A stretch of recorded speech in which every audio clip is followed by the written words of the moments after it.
अस्सलाम व्यूअर्स। मैं हूं आपका अपना फिल्म वाला मैन जर्रार रज़वी। प्रोग्राम सच लेके हाजिर हूं।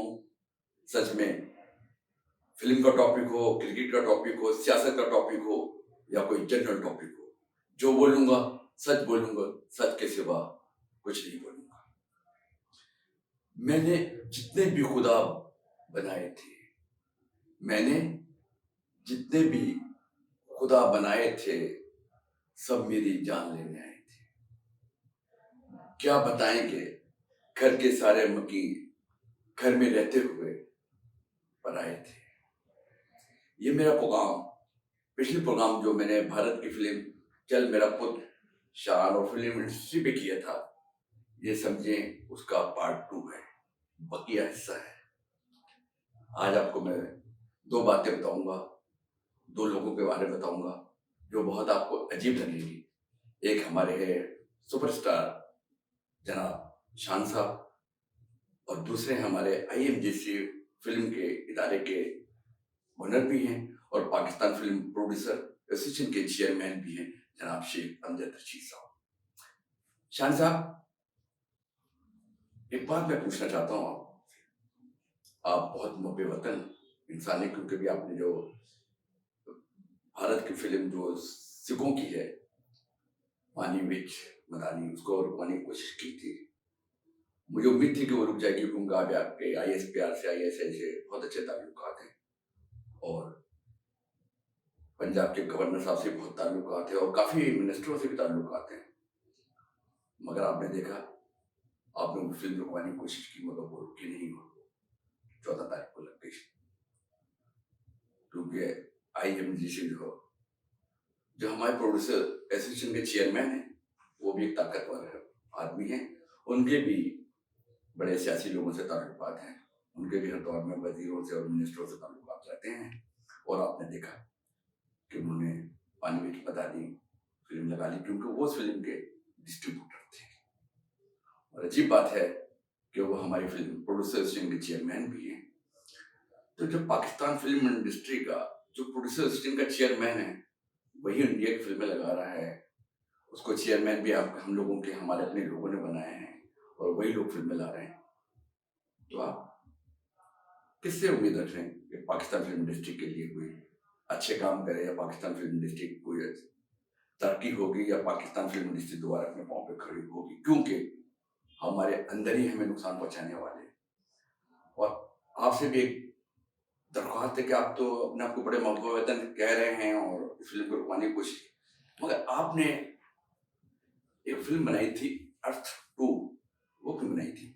वो तो महेश भट्ट की अर्थ 2 की दूसरी कॉपी बनाई ना आपने, अर्थ 2। और इंडिया भारत की जो राइटर है शुगुफ्ता, आपने उनसे कहानी लिखवाई।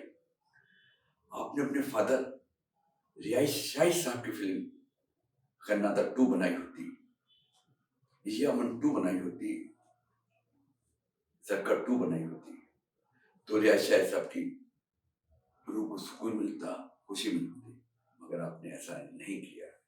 आप मुहब्बे वतन आज बनना चाह रहे हैं, आज आप इंडिया की फिल्मों को रोकना चाह रहे हैं।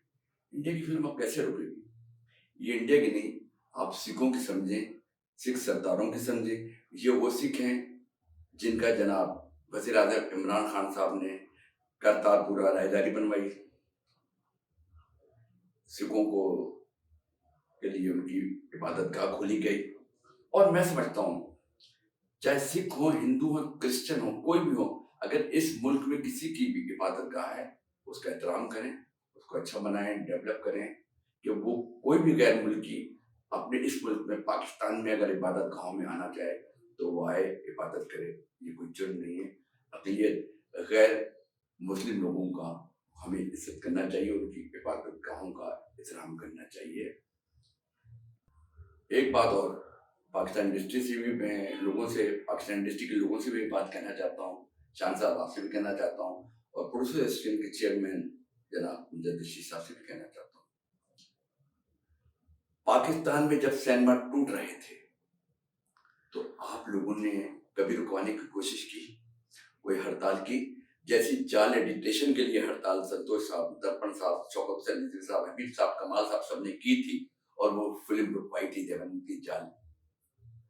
आप लोगों ने कभी भारत की फिल्मों को रुकवाने के लिए कोई एजिटेशन, हड़तालें की? किसी ने भूख हड़ताल की?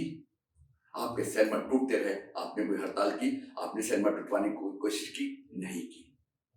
लाहौर में अब 2 सिनेमा रह गए, कैपिटल और गेम। साल 2 साल में वो भी बिक जाएंगे, टूट जाएंगे, उनकी जगह प्लाजा शॉपिंग मॉल बन जाएंगे।